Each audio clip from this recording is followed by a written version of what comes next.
ನಮಸ್ಕಾರ, ನ್ಯೂಸ್ 26ಗೆ ಸ್ವಾಗತ.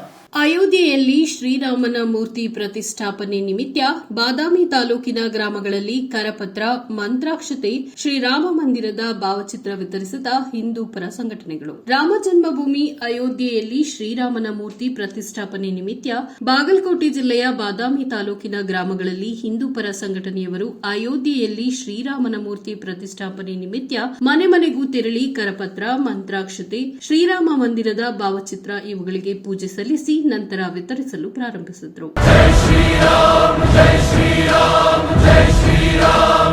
ಬಾದಾಮಿ ತಾಲೂಕಿನ ಗ್ರಾಮಗಳಾದ ಚೋಳಚಗುಡ್ಡ, ಬೇಲೂರು, ಜಾಲಿಹಾಳ, ಮಣ್ಣೇರಿ, ಢಾನಕಶಿರೂರು ಗ್ರಾಮಗಳಲ್ಲಿ 22/1/2024 ಶ್ರೀರಾಮ ಜನ್ಮಭೂಮಿ ಅಯೋಧ್ಯೆಯಲ್ಲಿ ನಿರ್ಮಾಣವಾಗುತ್ತಿರುವ ಶ್ರೀರಾಮನ ಮೂರ್ತಿ ಪ್ರತಿಷ್ಠಾಪನೆ ನಿಮಿತ್ತ ಮಂತ್ರಾಕ್ಷತೆ, ಶ್ರೀರಾಮ ಮಂದಿರದ ಭಾವಚಿತ್ರ ಹಾಗೂ ಕರಪತ್ರಗಳನ್ನು ವಿತರಿಸಲಾಯಿತು. ಇದೇ ಸಂದರ್ಭದಲ್ಲಿ ವಿಶ್ವ ಹಿಂದೂ ಪರಿಷತ್ ರಮೇಶ ಹಾದಿಮನಿ, ಬಿಬಿ ಮುದುಕನಗೌಡರ್, ಎಸ್ಎಚ್ ಪೂಜಾರ, ದಯಾನಂದ ಸಾಲೋಟಗಿ ಸೇರಿದಂತೆ ಗ್ರಾಮದ ಯುವಕರು, ಗುರು ಹಿರಿಯರು ಉಪಸ್ಥಿತರಿದ್ದರು. ವರದಿ ವೀರೇಶ್ ಎಸ್ ವಸ್ತ್ರದ, ನ್ಯೂಸ್ 26 ಕನ್ನಡ, ಬಾದಾಮಿ.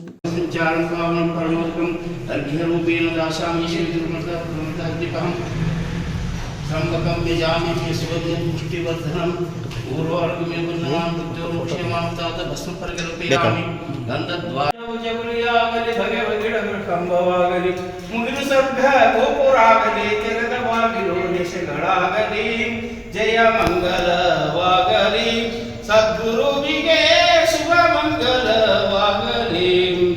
ಮಂದ ಮಾರುತ ಚವರಿಯಾಗಲಿ, ಅಂದ ಬಯಲು ನಗಾರಿಯಾಗಲಿ, ಮಂದ ಮಾರುತ ಚವರಿಯಾಗಲಿ, ಅಂದ ಬಯಲು ನಗಾರಿಯಾಗಲಿ, ಚಂದ್ರ ಸೂರ್ಯರು ದೀಪವಾಗಲಿ, ಚಂದ್ರ ಪರ್ವತ ಪಲ್ಲಕ್ಕಾಗಲಿ. ಇನ್ನಷ್ಟು ಸುದ್ದಿಗಾಗಿ ನೋಡ್ತಾ ಇರಿ ನ್ಯೂಸ್ 26 ಕನ್ನಡ. ನಾವು ನಿಮ್ಮೊಂದಿಗೆ.